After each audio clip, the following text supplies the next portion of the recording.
Mana o'rtoqlar, 606 FBR va nihoyat o'sha manzilga yetib keldi. Ya'ni Qur'onda zikr etilgan, nomi keltirilgan o'sha g'orga yetib keldik. Qanday bo'lgan, nima bo'lgan, qachon bo'lgan, hozir hammasiga bir boshdan aniqlik kiritishda boshlaymiz. Sayohatni boshlaymiz. Har ehtimolga qarshi sehrli kartani oldik. Mabodo kirish pulli bo'ladigan bo'lsa, pulini to'lab kirib ketaveramiz. Mashinani stankaga qo'yib kiryapmiz darvozasidan. Bu yerda ko'zim tushdi mana bu paranjilarga. Bular o'sha chet el fuqarolari, ya'ni sal ochiqroq kiyingan ayollar kelib qoladigan bo'lsa, mana shuni o'rab bemalol ichkariga ziyoratgohga qarab kirib ketaveradi. Ziyoratgohga kirish joyida mana bunday Alloh so'zi yozilgan dekoratsiyalarni ko'rishingiz mumkin. Juda ham chiroyli qilib ishlangan, alohida e'tibor berib. Va tepada masjid joylashgan. Hozir g'orga borishdan oldin birinchi masjidini ko'rsatamiz va keyin g'orga boramiz.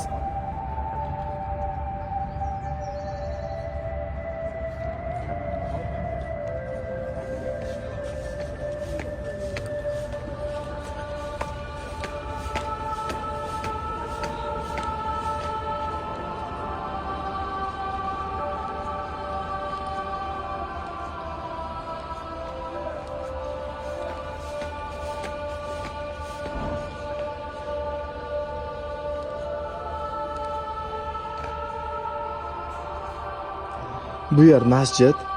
Ziyoratgohga kelganlar kirib, namozini o'qib, Qur'on tilovat qilib, hamda ziyoratini davom ettirishlari mumkin.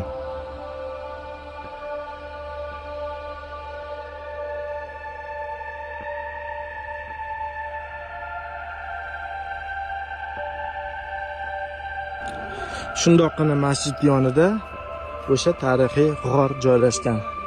Qur'oni Karim Kaf surasining 9-26-oyatlarida keltirilishicha, qadimda bir necha iymonli yigitlardan iborat guruh bo'lgan, ular kufr hukmron bo'lgan jamiyatda yashaganlar. Ular haqiqiy iymonni saqlash va shirkdan qochish maqsadida bir g'orga kirib Allohdan panoh so'raydilar. So'ng Alloh ularni 309 yilga uxlatib qo'yadi. 309 yildan keyin ular yana qayta uyg'onib tashqariga chiqishadi va bu juda katta shov-shuvga aylanadi, islom dinining kuchini namoyon qiladi. Mana o'sha g'or yopib qo'yilgan, hozirgi kunda qulf. G'or faqat bayram kunlari yoki bo'lmasa hurmatli mehmonlar sharafiga ochilishi mumkin.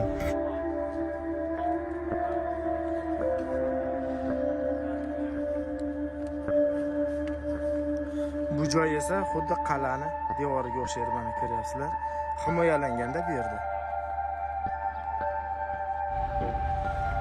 Hozirda ushbu g'orning ichida 7 ta qabr bor, aytishlariga qaraganda, va u 7 ta qabr o'sha vaqtda shirkdan o'zini himoya qilish uchun kirib ketgan iymonli 7 ta yigitning qabri deb aytiladi.